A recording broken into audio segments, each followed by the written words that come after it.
back to Marvel Live from New York Comic Con 2015. I'm Lorraine Sink, host of The Watcher, joined by Editor-in-Chief Axel Alonso. How's it going? Good. First, are we filming? Are we filming, Harry? Okay, we're filming. Okay, we're good. I'm good. Yeah. Harry's got our back now. I'm doing good. I'm doing good. Thank you. So you're a busy man during this time.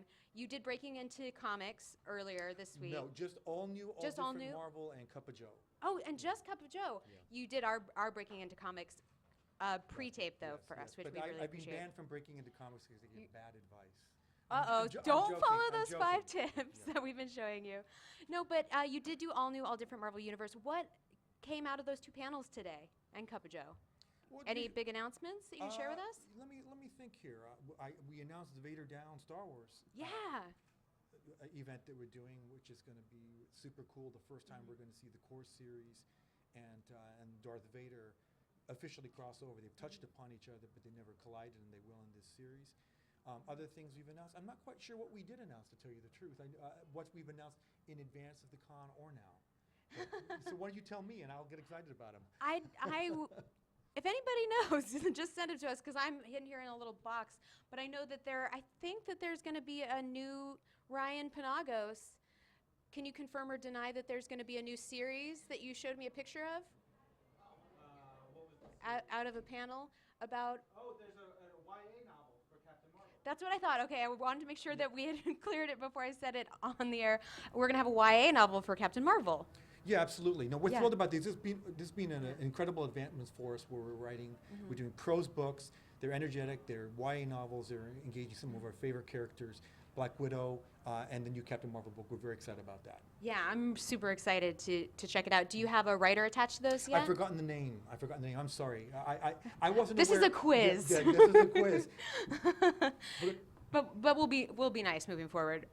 For the all new, all different Marvel Universe, though, we have like a crazy amount of new titles. Name them all right now. No, I'm just kidding. I'm just kidding. Starting but with Invincible Iron Man. it started with Yes. Invincible Iron Man, which we have here actually. We have a variant going up for today for New York Comic Con for throughout the weekend. But what are some of your favorite titles that you're really looking forward to yourself?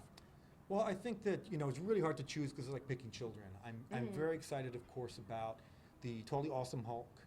The fact that come December, that the strongest character in the Marvel Universe is going to be an Asian American, a Korean American, 19-year-old, 90-pound weakling who's going to learn to harness the power of the Hulk is very exciting to me.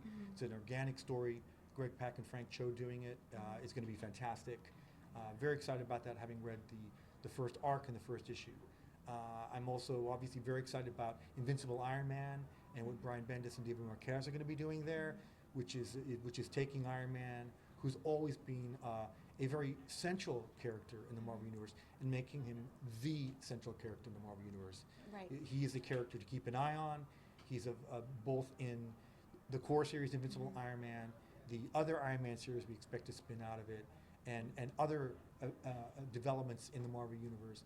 He's a character that you really want to keep your eye on. So I'm very excited about that.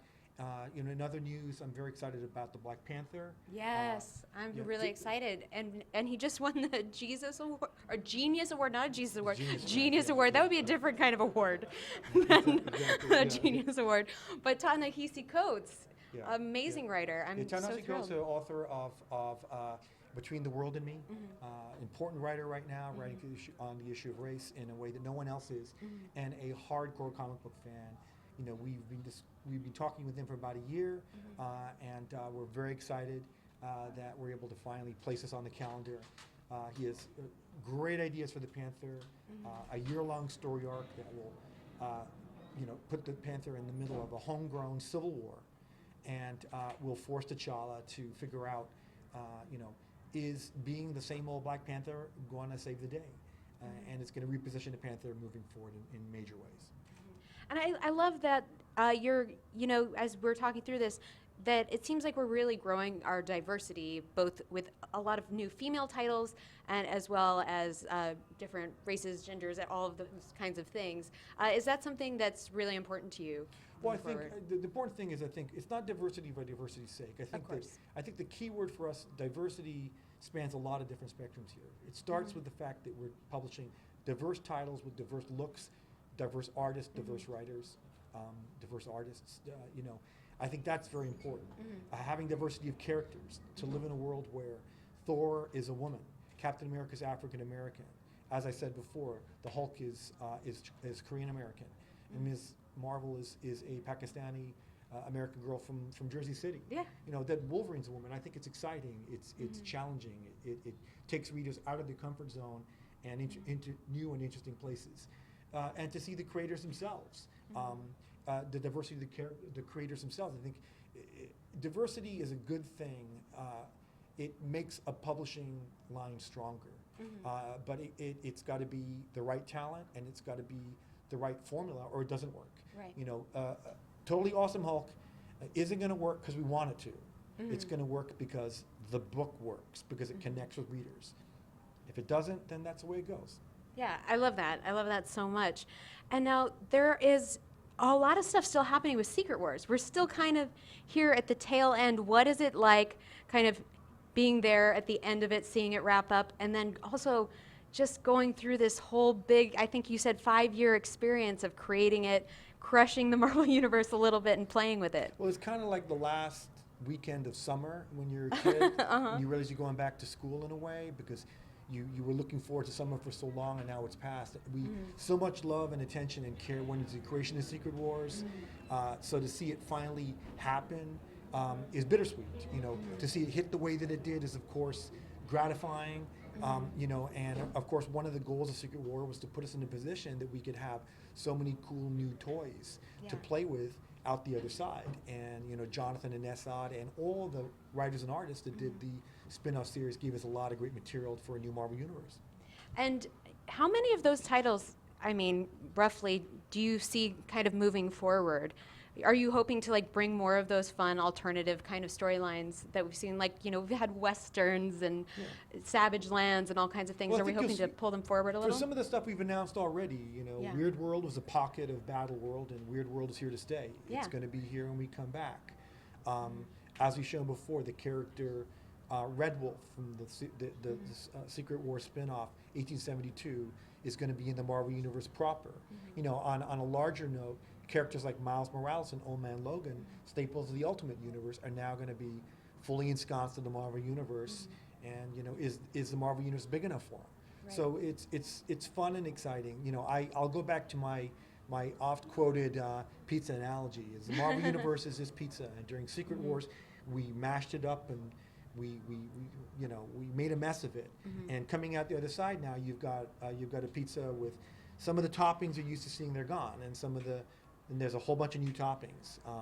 Some mystery meat in there thrown in. So again, but it's the same old thing. It's still a pizza. It just looks a little bit different. And I think it's fun.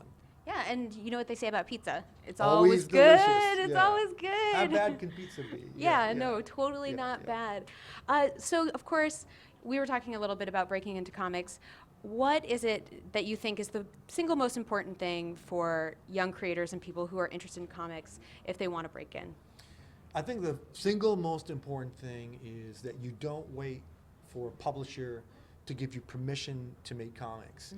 I can remember as a little kid that I made my own comics. I was constantly, you know, taking rulered paper and making my own little squares and drawing my own little fight scenes and action sequences. And if this is what you want to do, if this is your passion, you should continue to take that to the next level, you know, into your adulthood. If you're a writer and you're looking for artists, find them on the internet.